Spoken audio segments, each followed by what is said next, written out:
یادداشت کن. یادداشت بکنی؟ بله بفهمم. یک به یک هیچ دار از بین مبرو. او دست بردار نیام.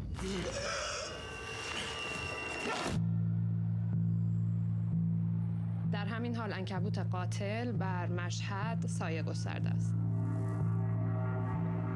Bonsoir Marjorie. Bonsoir Mohamed. On poursuit donc avec l'Iran. Les Nuits de Mashhad, c'est en salle depuis hier en France, un film qui résonne donc particulièrement avec l'actualité de ces derniers jours en Iran. Oui, le film est réalisé par le dano-iranien Ali Abbasi. Vous le disiez, il sort en France aujourd'hui alors que plusieurs réalisateurs iraniens ont été arrêtés à Téhéran ces jours-ci, dont Jafar Panahi, on y reviendra. Alors Les Nuits de Mashhad, c'est un film qui a déjà beaucoup fait parler de lui. Il était en compétition à Cannes en mai dernier où l'actrice Zahra Mir Ebrahimi a d'ailleurs eu le prix d'interprétation féminine.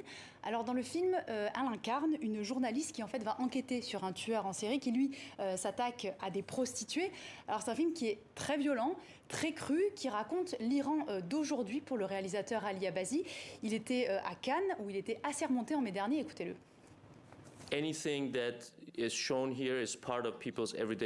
Tout ce qui est montré dans le film fait partie de la vie quotidienne des gens. Il y a suffisamment de preuves sur le terrain qui montrent que les Iraniens ont aussi des relations sexuelles.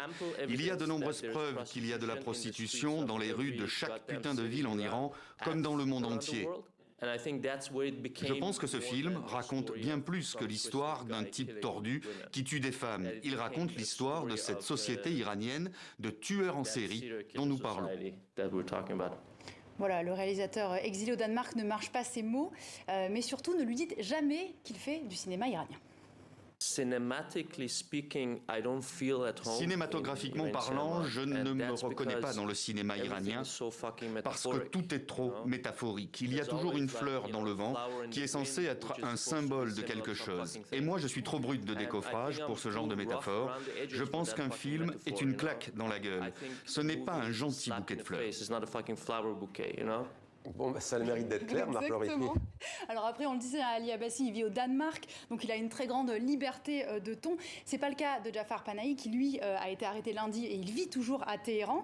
Il semblait a priori s'informer de la situation de son ami réalisateur Mohammad Rasoulov. Alors on a très peu d'infos, comme vous le savez, pour l'instant, mais on a essayé de comprendre un peu plus la situation avec Assal Bagheri. Elle est chercheuse en sémiologie et spécialiste du cinéma iranien. Moi, je le vois, l'arrestation de Panahi, un peu aussi comme une forme de provocation, parce qu'on n'est pas allé le chercher. Il était juste là pour voir ce qui se passait, sans faire vraiment de vagues. Hein. C'est quelque chose qui est très, très naturel en Iran. Quand il y a des arrestations d'artistes ou des gens où on sait, dans la rue, quand on arrête les gens, on ne sait pas exactement pourquoi. C'est en fait assez habituel que les artistes, les gens engagés, les activistes, les familles, en fait, se rassemblent ensemble devant l'endroit où la personne est emprisonnée ou arrêtée pour, en fait, savoir plus. Parce que la première chose qui inquiète les gens, je pense, c'est manque d'information. Là, en fait, il y a toute une vague aussi de contestation dans le pays, dans la rue, différentes revendications sociales, au niveau économique notamment. En fait, plus il y a de manifestations, plus il y a de répression. Les artistes, en fait, qui ont été arrêtés, là, ce n'est pas tout à fait pour leur art, bien évidemment. C'est plus parce qu'ils ont été aux côtés de la population à cause des revendications et donc notamment des signatures particulières de certaines pétitions.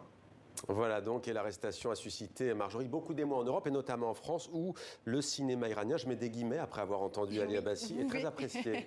Oui, depuis les années 80 et Abbas Kiarostami, c'est un succès qui ne se dément pas. Pour rappel, Asghar Farhadi qui avait sorti Le Passé avait dépassé, sans jeu de mots, avait dépassé le million d'entrées. Pour Taxi Téhéran de Jafar Panahi, c'était 500 000 entrées. Et là, à Cannes, en mai dernier, on voit qu'il y avait deux films iraniens, Les Nuits de Mashhad et Leila et ses frères, et tous les deux, ils ont été primés. Alors du coup, on s'est demandé un petit peu d'où vient cette appétence pour les films iraniens, avec des guillemets toujours. Réponse avec Assal Bagheri. Depuis le début, il y a eu une relation culturelle entre les deux pays.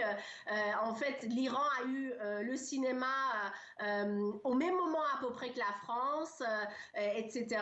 Donc, historiquement, vraiment, il y a quelque chose entre les deux pays. Les gens qui faisaient du cinéma en Iran venaient de la France. C'était les Iraniens qui étaient allés faire, en fait, des études en France. Donc, ce lien est vraiment historique et c'est resté jusqu'à aujourd'hui. Le public français est un public, en fait, déjà qui est très cinéphile et très voyageur en fait. Et donc, le fait que l'Iran est peu accessible à ces voyageurs-là, je pense que c'est ça aussi qui fait que les gens aiment aller voir des films iraniens, mais des films iraniens, en fait, qui créent de l'immersion.